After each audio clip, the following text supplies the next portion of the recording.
sesungguhnya toh bahwa membangun satu negara, membangun ekonomi, membangun teknik, membangun pertahanan adalah pertama-tama dan pada tahap utamanya membangun jiwa bangsa. Tentu saja keahlian adalah perlu, tetapi keahlian saja tanpa dilandaskan pada jiwa yang besar tidak akan dapat mungkin akan mencapai tujuannya.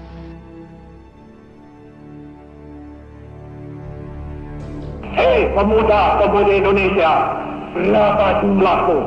Jawablah, kami hanya satu.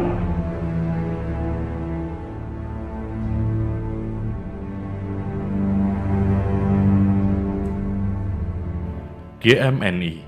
Ketika mendengar kata-kata ini, maka orang akan mengkaitkannya dengan sosok Bung Karno, Presiden pertama Republik Indonesia. Ini dikarenakan GMNI merupakan organisasi yang setia menjaga ajaran-ajaran Soekarno atau Bung Karno, khususnya Marhainisme. Gerakan Mahasiswa Nasional Indonesia atau GMNI lahir dari proses peleburan 3 organisasi kemahasiswaan yang memiliki kesamaan asas yakni Marhainisme. Ketiga organisasi tersebut adalah Gerakan Mahasiswa Marhainis atau GMM yang berpusat di Yogyakarta. Yang kedua, Gerakan Mahasiswa Merdeka yang berpusat di Surabaya. Dan Gerakan Mahasiswa Demokrat Indonesia atau GMDI yang berpusat di Jakarta. Gagasan untuk proses peleburan ketiga organisasi mahasiswa tersebut mulai muncul ketika pada awal bulan September tahun 1953, Gerakan Mahasiswa Demokrat Indonesia melakukan pergantian pengurus, yakni dari Dewan Pengurus Lama yang dipimpin Dr. Andres Syarif kepada Dewan Pengurus Baru yang diketuai oleh SM Hadi Prabowo. Waktu itu yang kepengurusan GMNI ya saya, Bung Uke itu, anak Agung Gede Uke, juga anak GMNI. Tapi dari APD angkatannya Murdiono itu ya di sekitar 58 kira-kira. Suasananya memang cukup cukup bergairah dan cukup dinamik karena dibawakan oleh teman-teman yang memang orator.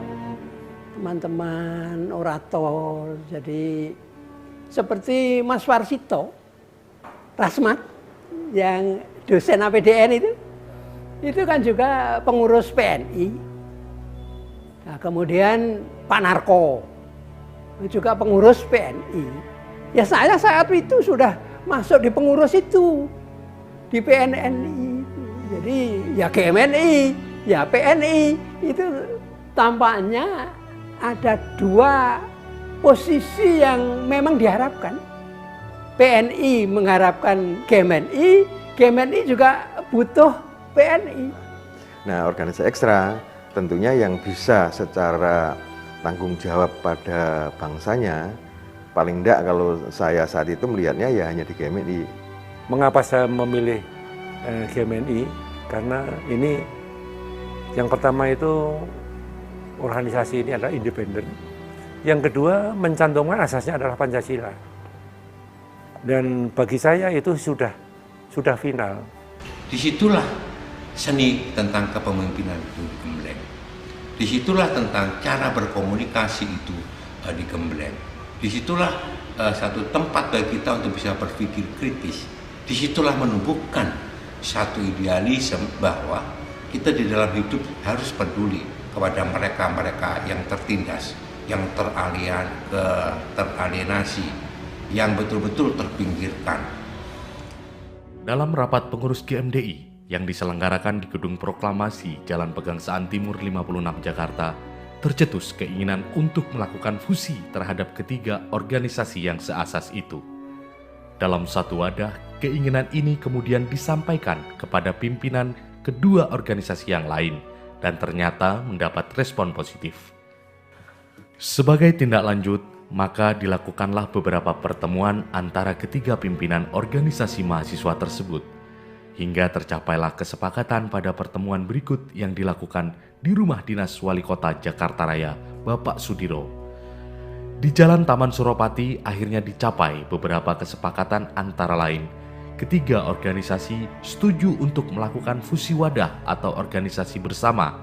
Hasil peleburan tiga organisasi berasaskan marhainisme ajaran Bung Karno yang kemudian sepakat untuk mengadakan kongres pertama GMNI di Surabaya.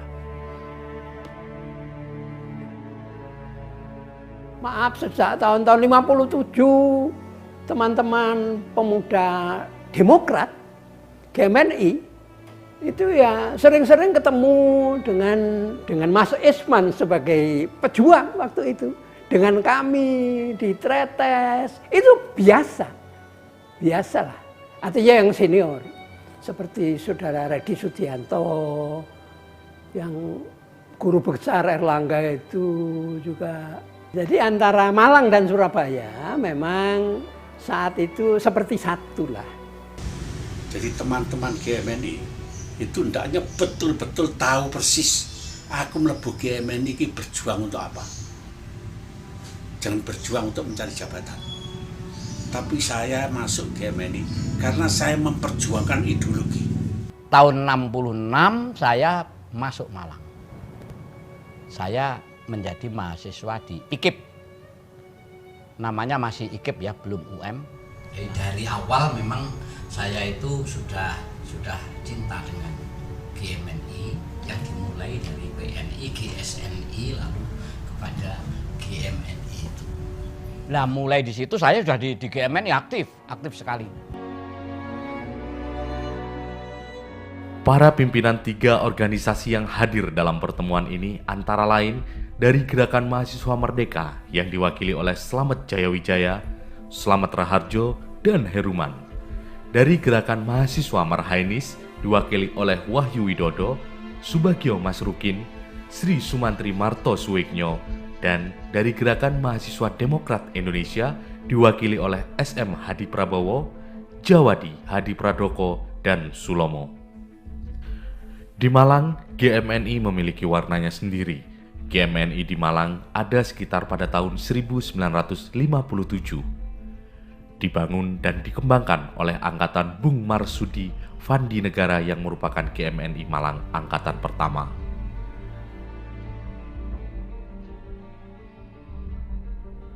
Bagaimana istilahnya itu membuat sesuatu front yang minimal secara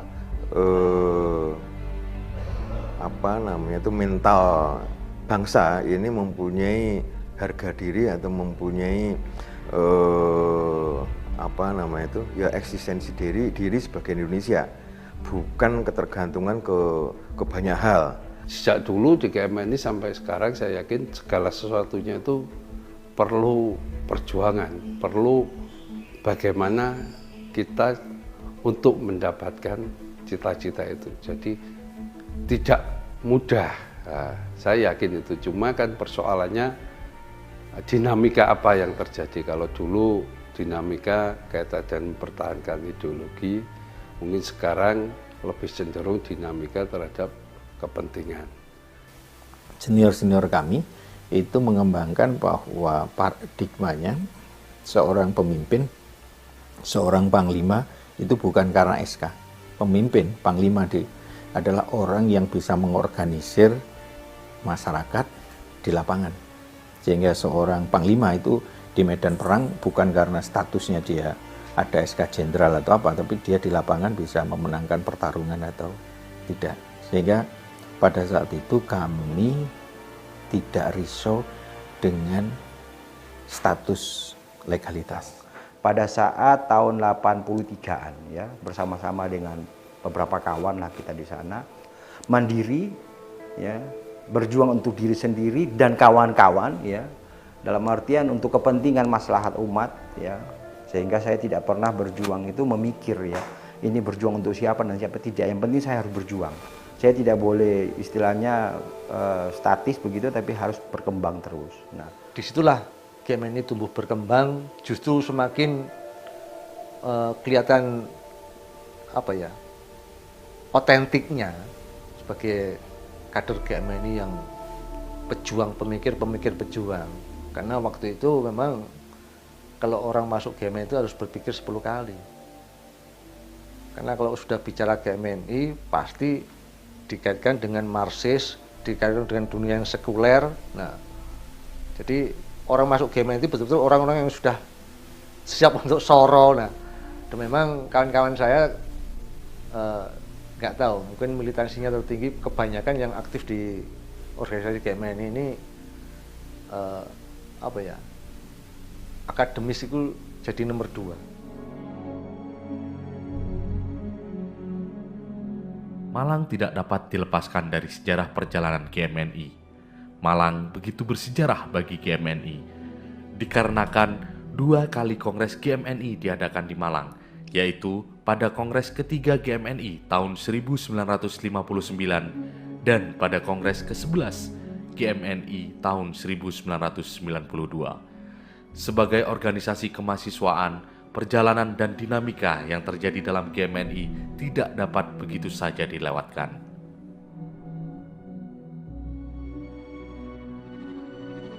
Tetapi kita tetap independensinya tadi dengan membawa panji-panji ideologi, dengan membawa panji-panji Pancasila sekaligus sebagai dasar dan way of life-nya bangsa. Tentunya di sini mesti harus mendapatkan perhatian. Artinya apa? Bahwa Pancasila dalam kondisi tertentu ya mungkin itu memang formal produk dari PPPKI atau lebih khusus lagi dari Bung Karno. Tapi Bung Karno sampai bisa menyampaikan itu dari mana? Tidak ada lain kecuali ini sebenarnya dari ilahiyah. Untuk hidup di kampus bisa dikatakan GMNI sekitar akhir 60-an itu habis. Tahun 74 saya masuk lagi ke Malang. Di Malang saya cari GMNI tidak ada pengurusnya sama sekali. Loh, ini GMNI ini apa kira buyar lah. Wah, akhirnya saya mencari beberapa teman, saya kumpulkan di kos-kosan saya di Sumbersari. Nah, lalu dosen-dosen itu dulu masih alumni GMNI ya, itu masih kental sama teman-teman GMNI. Saya hubungi lagi bapak-bapak dari GMNI alumni itu yang dulu pernah saya kenal. Saya hubungi 1, 2, 3, 4, 5, 6. Akhirnya banyak yang siap untuk mendukung. Akhirnya saya undang ke kos-kosan saya. Ayo mendirikan pengurus GMNI di IKIP Malang. Wes, saya ketuanya, saya ketua. GMNI ini adalah kawan-kawan senior mengatakan sebagai jembatan, di mana jembatan itu harus kita lalui, karena justru teman-teman yang setelah lulus mengalami kesulitan baik secara material maupun yang lainnya, justru ini banyak yang lebih eksis dan lebih konsisten dalam ber-GMNI maupun dalam pemahaman ideologinya. Dan inilah sebenarnya mereka tumbuh di tempat yang tandus, tapi justru dia bisa berkembang, mengembangkan dirinya, pengalaman-pengalaman berorganisasi ini menjadi bekal dia baik berbangsa, bernegara maupun dalam kehidupan sehari-hari. Bagaimana dia bisa mampu untuk mengakomodir ya kepentingan ideologis ya daripada orang-orang GMNI itu sendiri. Itu yang paling utama dulu. Apa sih kepentingan ideologis? Ya, apa yang telah Anda terima, apa yang telah Anda pahami dan Anda ajarkan, bagaimana caranya Anda amalkan sebagaimana apa adanya, ya kan? Nah, jangan merubah keluar dari plafon yang sudah ada. Yang terjadi sekarang kan banyak sekali plafon yang sudah ditinggalkan dan bahkan menafsirkan hal-hal yang di luar itu, gitu ya. Tantangan demi tantangan di tubuh GMNI selalu hadir sebagai dinamika dari waktu ke waktu. Pergolakan yang terjadi pasca jatuhnya Orde Lama atau dilengserkannya Bung Karno sebagai presiden oleh Orde Baru menyebabkan situasi politik dalam negeri menjadi tidak stabil. Begitu pula situasi politik di dalam tubuh GMNI. Ketika PNI atau Partai Nasional Indonesia terpecah menjadi 2 kubu di masa Orde Baru, yaitu PNI ASU dan PNI OSA-OSEP, begitu pula dengan GMNI.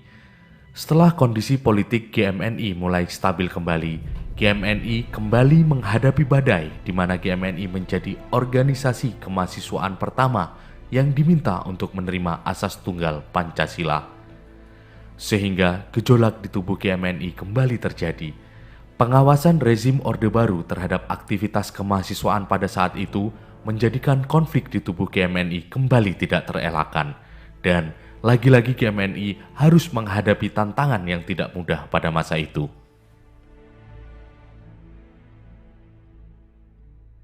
Waktu itu secara umum dikatakan satu kelompok pro asas tunggal karena pemerintah Orde Baru waktu itu mau mengegolkan undang-undang keormasan yang mana diatur bahwa semua organisasi masyarakat dan kepemudaan untuk berasaskan Pancasila.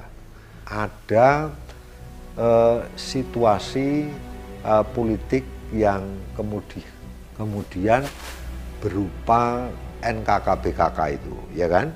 Nah, ketika NKK-BKK terjadi, maka mulailah terjadi pergeseran. Dalam arti elan perjuangan GMNI menurut kami pada waktu itu mesti harus terjunnya ke masyarakat. Di era saya perjuangannya jelas. Yang kita hadapi siapa? Iya kan? Kita jelas berhadapan dengan Orde Baru. Tujuan kita bagaimana rejim ini harus kita turunkan.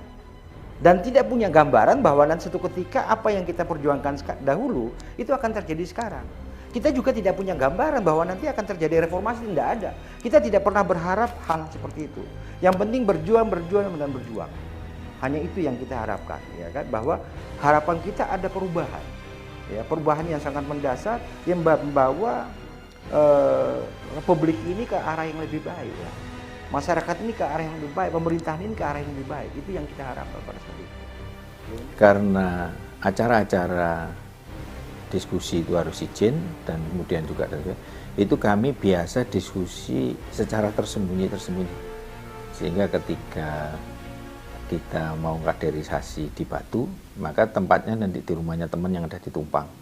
Nanti ketika kita sebarkan acara diskusi di Tumpang, itu kami sebenarnya de facto itu kami diskusikan di rumah orang tua saya di Gondang Legi sana. Demikian pula sebaliknya ketika kami bicara bisa di Batu dan sebagainya. Kenapa? Karena pada saat itu kecurigaan antar kami dengan teman yang kemudian pada saat itu ada 2 cabang itu tinggi. Seolah-olah nanti ketahuan dilaporkan dan seterusnya. Di samping juga ketakutan. Jadi satu sisi kecurigaan pada kolega sendiri, teman sendiri. Yang satu sisi ketakutan kalau ketahuan tentara itu, wah itu resikonya besar dan sebagainya. Sudahlah, sejarah-sejarah yang dalam artian justru mendistorsi kebesaran GMNI ditinggalkanlah. Apa sih yang membedakan satu sama lain tidak bisa ketemu? Ayolah kita satukan visi dan misi. Karena apa? Organisasi yang bisa memfilter, membentengi negara ini, kalau menurut saya satu-satunya ya GMNI.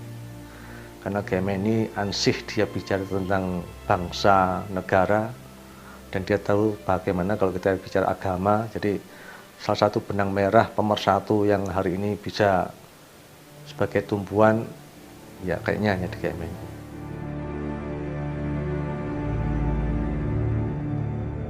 Gejolak situasi politik nasional tentunya juga sangat berpengaruh terhadap situasi politik di Malang. Namun, GMNI Malang tetap bertahan dengan perjuangan yang tangguh di bawah represif Orde Baru. Dan yang harus menjadi catatan bersama bahwa GMNI Malang sangat mewarnai dinamika GMNI di ranah nasional. Hal ini terbukti dari beberapa kader GMNI Malang yang berhasil menduduki kepemimpinan nasional presidium, seperti Bung Sirmaji, Bung Rosani Projo, Bung Dedi Hermawan, Bung Eko Sigit atau Bung Kojeng, Bung Cokrowibowo, dan Ses Faradian. Ini membuktikan bahwa GMNI Malang mampu melahirkan kader-kader militannya. GMNI itu adalah bagian dari afiliasi politik non-mainstream yang menarasikan satu gagasan tanding tentang apa yang digugus dan juga apa yang diwakili oleh rejim Orde Baru. Di tahun 2011 saya masuk di barisan presidium sebagai komite sarinah dan satu-satunya perempuan di dalam pengurusan presidium. Salah satu bukti fakta bahwa perempuan yang dapat aktif dan dapat memberikan kontribusi positif di dalam organisasi hari ini cukup memprihatinkan. Dan oleh karena itu hari ini kita membutuhkan kader yang bukan sekedar simpatisan saja, tetapi kader yang dapat bertanggung jawab dengan ideologi yang kita emban.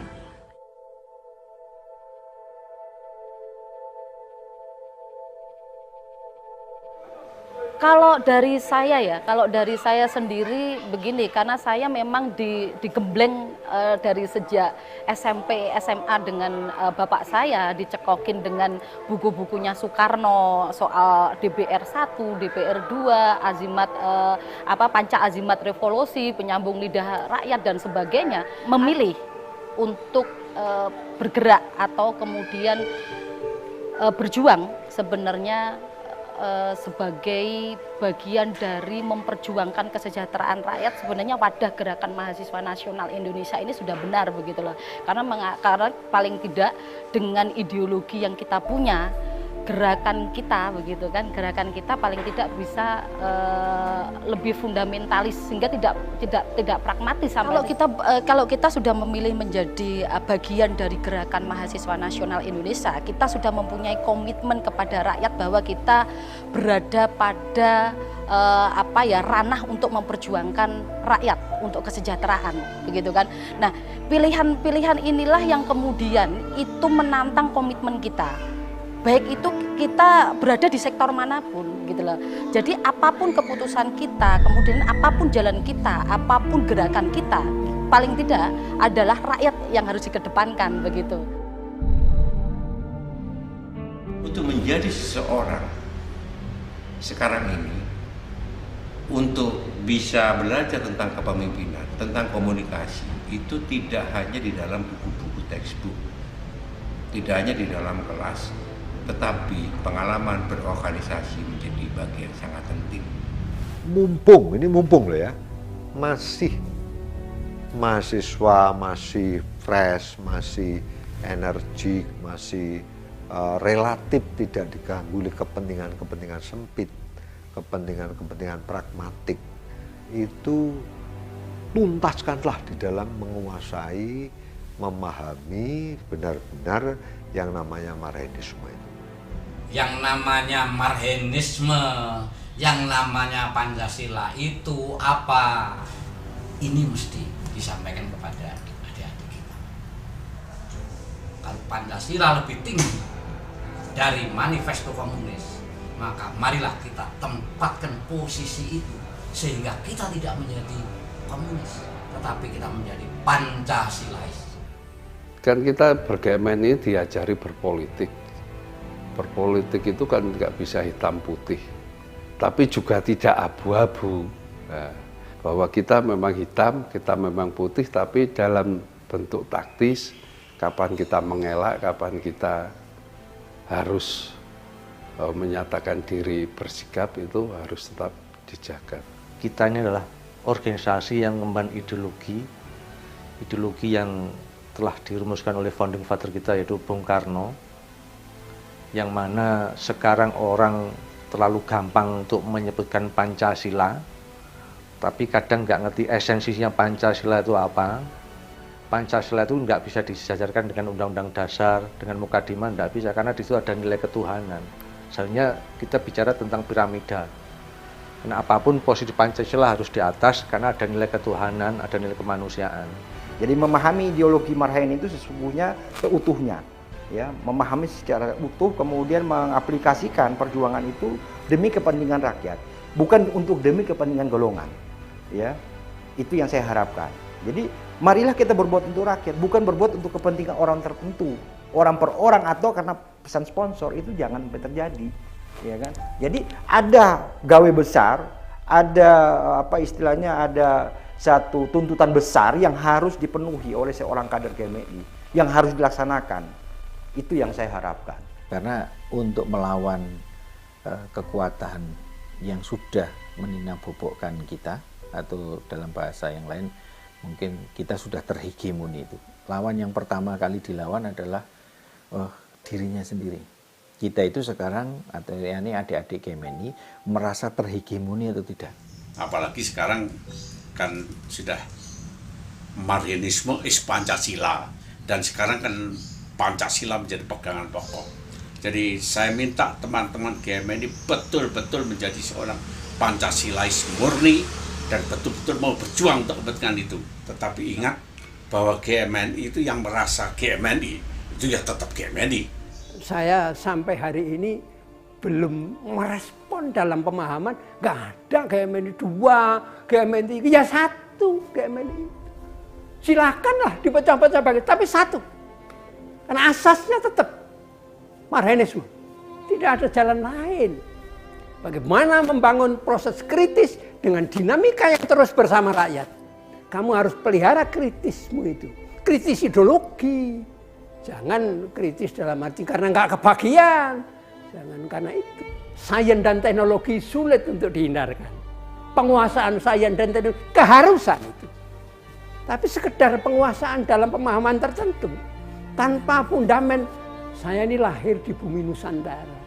Dan ingin dibesarkan di sini. Dan ingin dikubur di sini. Demimu lah.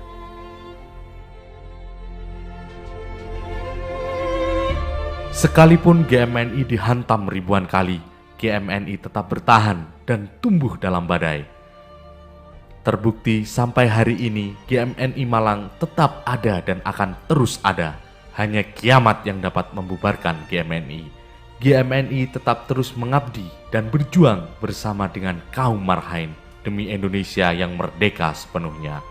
GMNI jaya, Marhain menang, merdeka! Merdeka! Merdeka!